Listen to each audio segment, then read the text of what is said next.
નમસ્તે મિત્રો, રોની રેસીપી વ્લોગમાં સ્વાગત છે તમારું। તો આજે આપણે એક ફ્રેન્ડના ઘરે ગયા હતા સત્યનારાયણની કથામાં। તો એમાં અમે મહાપ્રસાદનો શીરો બનાવતા હતા।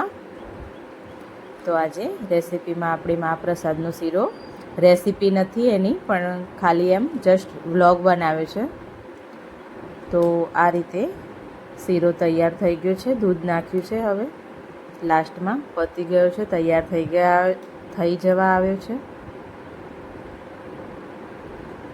તો આ એક માસી હતા, એ બનાવતા હતા મહાપ્રસાદનો શીરો।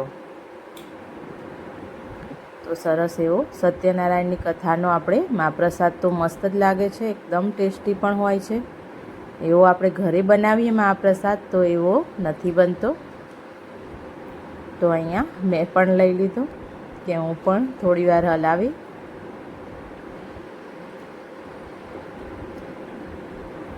માસી છે મનીષા માસી। તો અહીંયા આપણું દળ શેકાય છે, સરસ એવું મસ્ત એવો આપણો શીરો તૈયાર થઈ ગયો છે, એકદમ મસ્ત લચપચ ઘીમાં।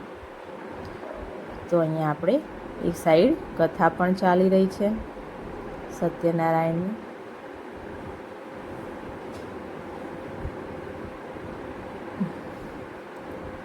હવે આરતીની શરૂઆત થઈ ગઈ છે। તો નમસ્તે મિત્રો, બાય।